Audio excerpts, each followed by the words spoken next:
Hello students, good morning everyone. आज हम plus two class chemistry में यूनिट सॉल्यूशन स्टडी करेंगे। सॉल्यूशन तो सबसे पहले है सॉल्यूशन क्या होता है। सॉल्यूशन होता है combination of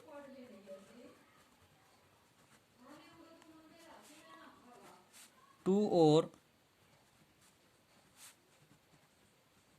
more particles.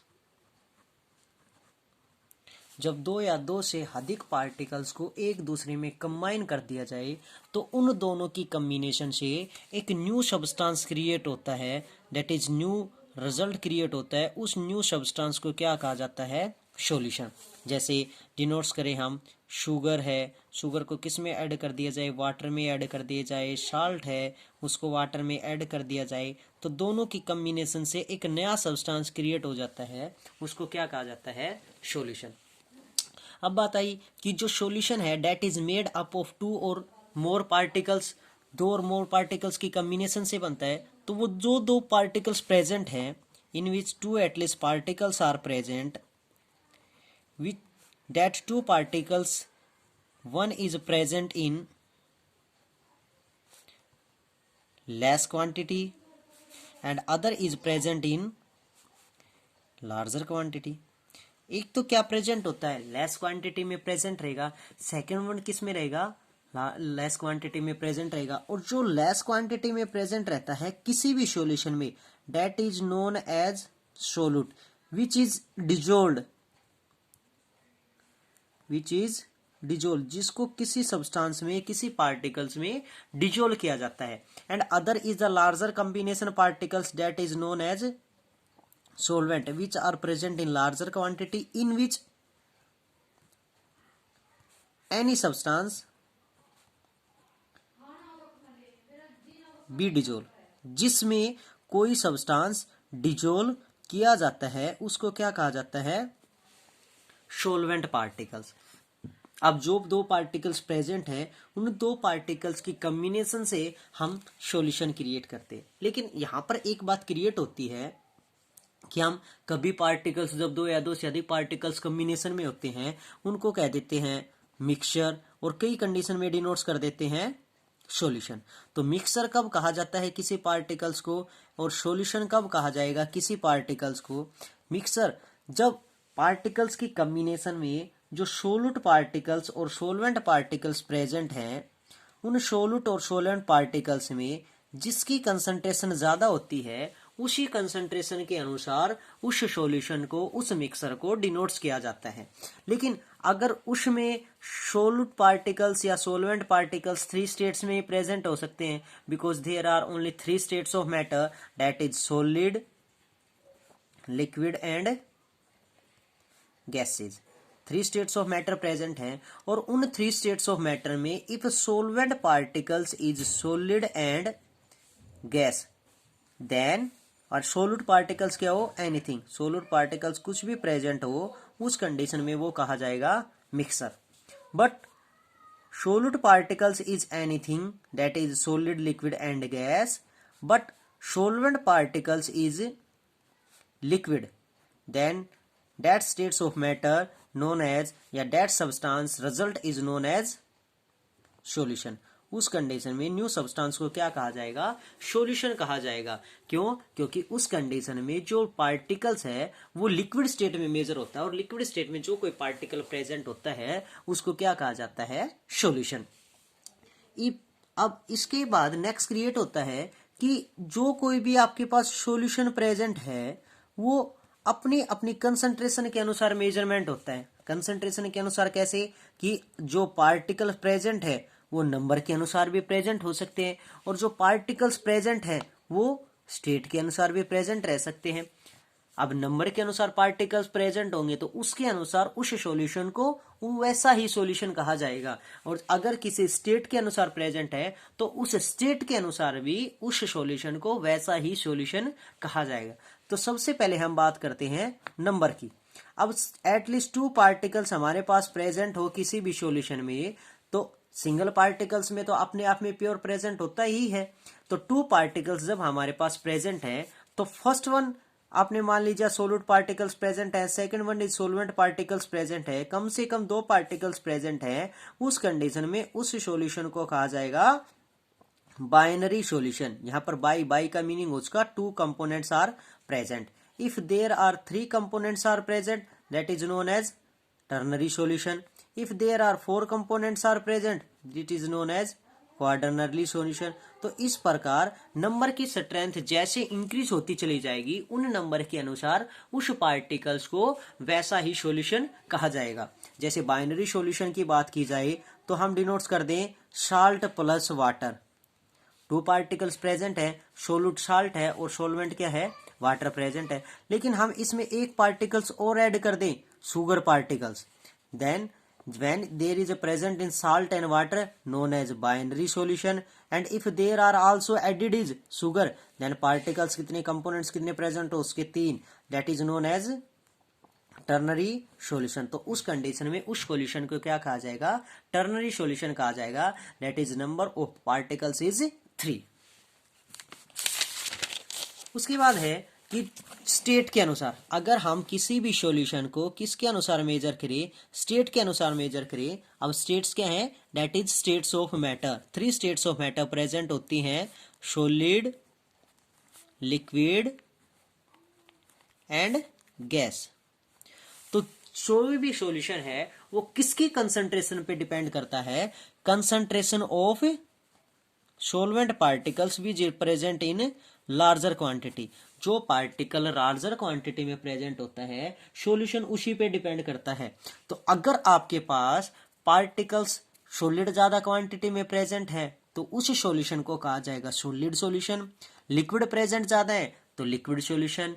Gas particle solvent है तो गैसियस सॉल्यूशन। बट सोलूट पार्टिकल्स में भी solid, liquid and gas. If अगर हम मेजर करें सोलूट और सोलवेंट में डिफरेंस की बात करें तो सोलूट पार्टिकल्स मान लीजिए आपके पास क्या हो जाए, सॉलिड हो जाए, लिक्विड हो जाए एंड गैस पार्टिकल्स हो जाए। But solvent particles in all of 3 states is solid, then that solution is known as solid solution। तो उस कंडीशन में उस सॉल्यूशन को क्या कहा जाएगा, solid solution. But if solid particles is solute, liquid particles is solute and gas particles is also solid and solvent particles is liquid, that is हम मान सकते हैं सॉलिड पार्टिकल्स आपके पास सॉलिड हो और लिक्विड पार्टिकल्स आपके पास सॉल्वेंट हो, liquid particle सोलूड हो और लिक्विड पार्टिकल्स आपके पास क्या हो, सॉल्वेंट हो, सोलूड पार्टिकल्स गैस हो और सॉल्वेंट पार्टिकल्स आपके पास क्या हो, सिर्फ लिक्विड ही प्रेजेंट हो। तो कंसंट्रेशन किस भी डिपेंड करेगी, लार्जर क्वांटिटी, और वो लार्जर क्वांटिटी हमारे पास क्या प्रेजेंट है, लिक्विड प्रेजेंट है। तो उस कंडीशन में उस सॉल्यूशन को क्या कहा जाएगा, लिक्विड सॉल्यूशन। नेक्स्ट वन क्या हो सकता है, थर्ड स्टेट में सोलूट पार्टिकल सॉलिड हो सकता है, सोलूट पार्टिकल्स लिक्विड भी हो सकता है और सोलूट पार्टिकल्स क्या हो सकता है, गैस भी हो सकता है। बट सोलवेंट पार्टिकल्स गैस भी, तीनों ही कंडीशन में क्या प्रेजेंट हो, गैस प्रेजेंट हो, उन तीनों स्टेट में उस सॉल्यूशन को क्या कहा जाएगा, गैसियस सॉल्यूशन।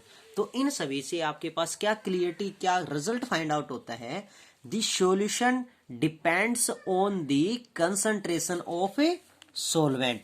किस पे डिपेंड होता है, कोई भी सॉल्यूशन पार्टिकल प्रेजेंट है वो सॉल्वेंट की कंसंट्रेशन पे डिपेंड होता है कि जो पार्टिकल्स जितनी ज्यादा क्वांटिटी में प्रेजेंट होगा, लार्जर क्वांटिटी में जो पार्टिकल प्रेजेंट होगा, सॉल्यूशन उसी के द्वारा मेजर किया जाएगा। अगर सॉल्वेंट पार्टिकल्स आपके पास सॉलिड प्रेजेंट है तो solid solution, solvent particles liquid present है तो liquid solution, if solvent particles gas present है that is known as gaseous solution. तो इन प्रकार सॉल्यूशन आपके पास different types of solution present हो सकते हैं। अब बात है कि कोई भी सॉल्यूशन पार्टिकल्स होता है वो कुछ ना कुछ फैक्टर्स के द्वारा अफेक्ट होता है जो किसी भी पार्टिकल्स को अफेक्ट करते हैं। तो हम डिनोट कर सकते हैं फैक्टर्स अफेक्टिंग सॉल्यूशन। कौन कौन से पार्टिकल्स हैं जो सॉल्यूशन को अफेक्ट करते हैं। अब सॉल्यूशन को अफेक्ट करने का यहाँ पर मीनिंग है कि कोई सॉल्यूट पार्टिकल्स है वो किसी सॉल्वेंट पार्टिकल्स में कितना डिजोल्व हो सकता है। कोई पार्टिकल्स ऐसा होता है कि किसी सॉल्वेंट पार्टिकल्स में जल्दी डिजोल्व हो जाए, कोई ऐसा पार्टिकल प्रेजेंट होता है किसी सॉल्वेंट पार्टिकल्स में रैपिडली डिजोल्व ना हो। तो वो किस पे डिपेंड होता है, कौन कौन से फैक्टर हैं जो सॉल्यूशन को बनाने में, उनको क्रिएट करने में उनकी हेल्प करते हैं या फिर उनको डिसिमिलरिटीज डिनोट्स करते हैं। तो सबसे पहले हम बात करते हैं nature. Nature, both particles depends on nature, both particles that is solute and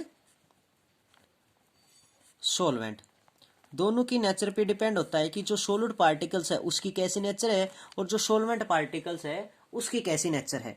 अगर सोलूट पार्टिकल्स की नेचर जल्दी डिजोल्व होने की है तो वो किसी भी पार्टिकल्स में जल्दी डिजोल्व हो जाएगा, जल्दी डिजोल्व होने की नहीं है तो जल्दी डिजोल्व नहीं होगा। जैसे हम एक एग्जांपल लेके चले कि सोलूट पार्टिकल्स हम डिनोट्स करें साल्ट और सोलवेंट पार्टिकल्स क्या डिनोट्स करें, वाटर। तो जब दोनों को एक दूसरे में कंबाइन किया जाता है, एक दूसरे में ऐड किया जाता है तो सॉल्यूशन क्रिएट होता है। But salt rapidly dissolve in water, salt क्या है, पानी में जल्दी डिजोल्व हो जाता है। लेकिन इसी कंडीशंस में अगर हम इस साल्ट पार्टिकल्स की जगह क्या लेके चलें, शुगर पार्टिकल्स डिनोट्स करें और उसी वाटर में डिजोल्व करने की कोशिश करें। सेकंड कंटेनर में आपने वाटर ले लिया और उसमें एक में साल्ट डिजोल्व किया और सेकंड में हमने कोशिश की शुगर डिजोल्व करने की। तो साल्ट के रिप्रेजेंटेशन में शुगर पार्टिकल्स पानी में सेम कंसंट्रेशन ऑफ वाटर में क्या करेंगे, सॉल्यूशन तो क्रिएट होगा लेकिन टाइम पीरियड क्या लगेगा, ज्यादा लगेगा कि वो उस पानी में साल्ट के रिप्रेजेंटेशन में जल्दी डिजोल्व नहीं होगा। तो दोनों की नेचर डिपेंड होती है कि कोई सोल्यूट पार्टिकल्स किसी सॉल्वेंट पार्टिकल्स में किस नेचर के अनुसार डिजोल्व हो सकता है। नेक्स्ट वन है टेम्परेचर।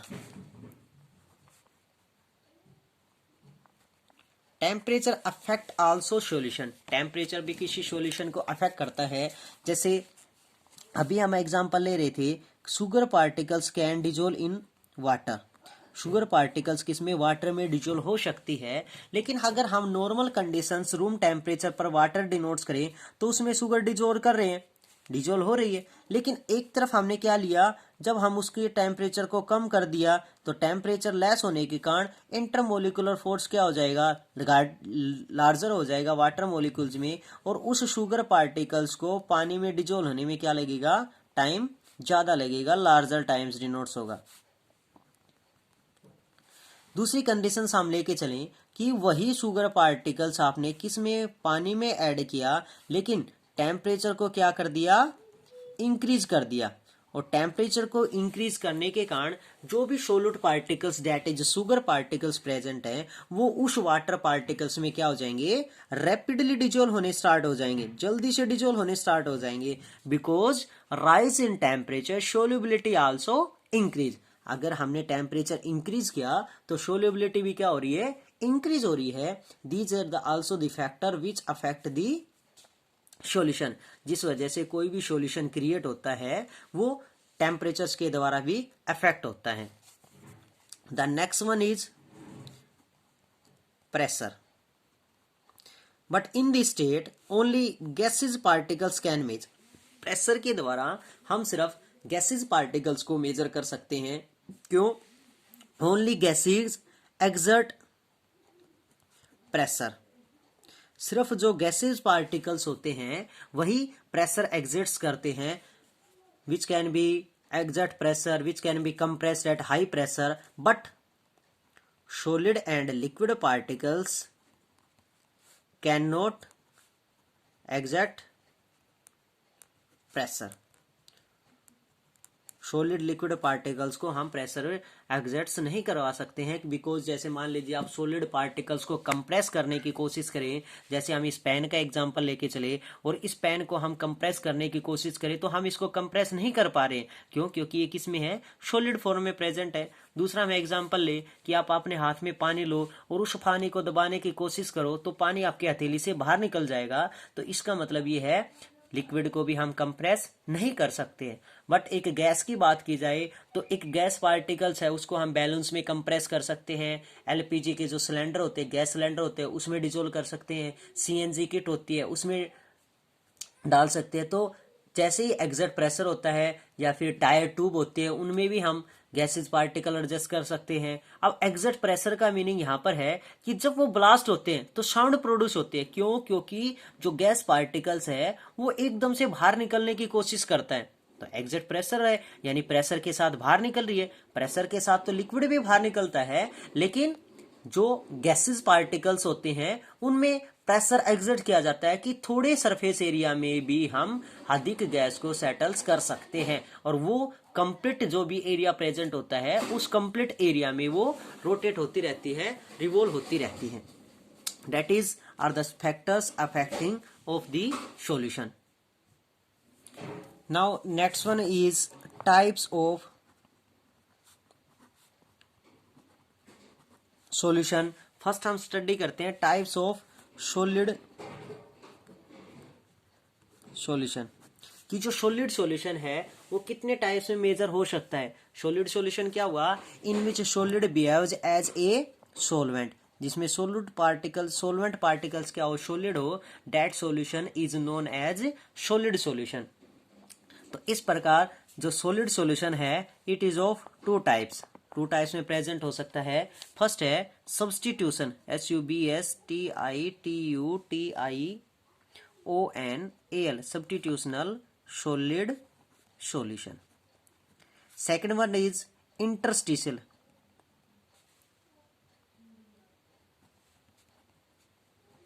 Solid solution. अब इनके बारे में डीपली स्टडी करते हैं। सब्स्टिट्यूशन सॉलिड सॉल्यूशन क्या होता है? सब्स्टिट्यूट कर देना एक पार्टिकल सॉलिड का किसी एक पार्टिकल सॉलिड को रिमूव करके उसकी जगह खुद सेटल हो जाए, उसको कहा जाता है सब्स्टिट्यूशनल सॉलिड सॉल्यूशन। जैसे मान लीजिए आपने एक कंटेनर लिया, उस एक कंटेनर में बहुत सारे सॉलिड पार्टिकल्स डिनोट्स कर दिए। फर्स्ट पार्टिकल्स ले लिया, second particles, third particles, fourth particle, बहुत सारे सॉलिड पार्टिकल्स डिनोट्स कर दिए।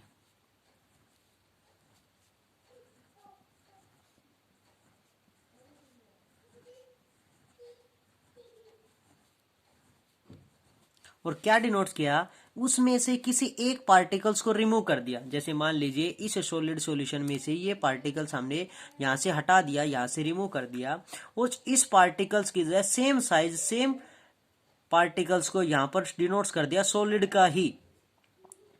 और वो करेक्टरिस्टिक्स में क्या डिनोट्स कर रहा है कि opposite characteristic, different characteristics show कर रहा है, लेकिन जो उसका वेट है, उसका मास है, जो उसका शेप है, वो सेम जस्ट जो पहले प्रेजेंट था उसी के अनुसार प्रेजेंट है। तो उसी शेप में वो प्रेजेंट हो सकता है और उसी शेप में वो सेटल हो चुका है। अब इस सॉल्यूशन को कहा जाएगा solid solution, but also known as substitutional solid solution. यानी कैसा सॉल्यूशन है वो? सब्स्टिट्यूशनल सॉलिड सॉल्यूशन है, यानी एक पार्टिकल्स के द्वारा एक पार्टिकल्स को रिमूव करके उसकी जगह कोई सेकंड पार्टिकल सेटल किया जा चुका है।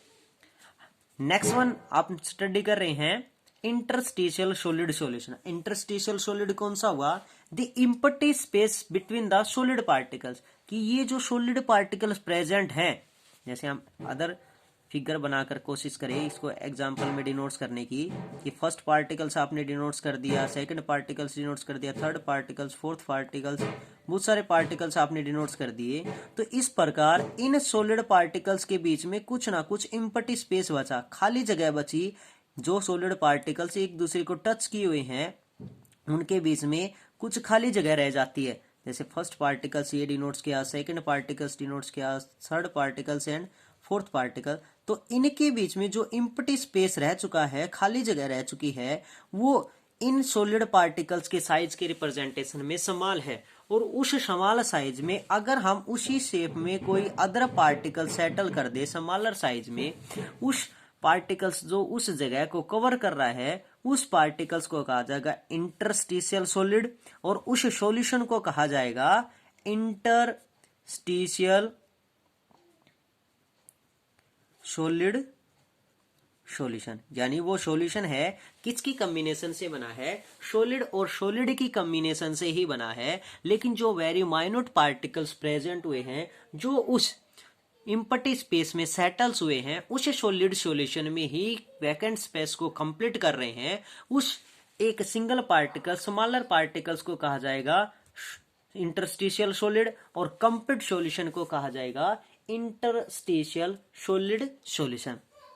कि जो सॉल्यूशन प्रेजेंट है वो इंटरस्टिशियल साइट पर प्रेजेंट हुआ है। तो इस प्रकार जो सॉल्यूशन आपके पास प्रेजेंट है, सॉलिड सॉल्यूशन प्रेजेंट्स में सब्स्टिट्यूशन सॉलिड है, इंटरस्टिशियल सॉलिड सॉल्यूशन प्रेजेंट है, उसमें दो पोजीशन मेजर होती है। फर्स्ट पोजीशन होती है substitute solid position and second होती है इंटरस्टिशियल पोजीशन।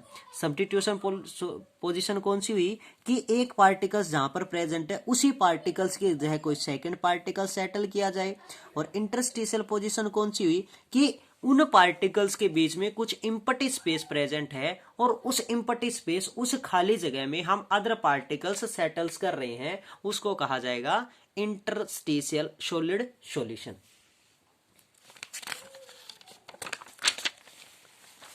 नेक्स्ट वन की बात करें तो नेक्स्ट वन हमारे पास है 4th नंबर पर topic gases particles. That is हम डिनोट्स करें कैरेक्टरिस्टिक्स ऑफ गैसेस की बात करें कि जो गैस पार्टिकल्स हैं वो किस प्रकार डिनोट्स होंगे, किस कैरेक्टरिस्टिक्स में डिनोट्स होंगे। इससे पहले आपके पास लिक्विड है, लेकिन लिक्विड्स में आपके पास सोल्युबिलिटी डिफरेंट कैरेक्टरिस्टिक्स में डिनोट्स होती है सॉलिड और गैसेस से, इसलिए उसको हम बाद में स्टडी करेंगे कि लिक्विड स्टेट्स क्या है, सोल्युबिलिटीज के अनुसार किस प्रकार डिनोट्स होती है। तो पहले हम स्टडी करते हैं गैस पार्टिकल्स के बारे में। तो गैस पार्टिकल्स की क्या क्या कैरेक्टरिस्टिक्स होती हैं। सबसे पहले हम बात करते हैं इंटरमोलिकुलर फोर्स की। इंटरमोलिकुलर फोर्स की बात की जाए तो intermolecular force between the gases particle is negligible, यानी इंटरमोलिकुलर जो फोर्स होता है वो गैसेस पार्टिकल्स में ना के बराबर होता है। बहुत ज्यादा पार्टिकल्स एक दूसरे से दूर दूर होते हैं। जैसे एयर पार्टिकल्स की बात की जाए, एयर पार्टिकल्स में जो गैसेस पार्टिकल्स हैं वो बहुत ज्यादा दूर दूर प्रेजेंट होते हैं, इसलिए इंटरमोलिकुलर फोर्स गैसेस का सबसे कम होता है as compare to solid and liquid. Second है thermal energy. Thermal energy that is हम बात करते हैं हीट की, डेट इज टेम्परेचर। अब थर्मल एनर्जी क्या है, the thermal energy heat of the gases particles are high as compared to solid and liquid. जो थर्मल एनर्जी होती है वो गैसेस पार्टिकल्स की सॉलिड और लिक्विड के कंपैरिजन में ज्यादा होती है। उसके बाद है थर्ड वन है gas particles have not definite shape and volume। जो गैस पार्टिकल्स प्रेजेंट होते हैं उनका न तो डेफिनेट शेप प्रेजेंट होता है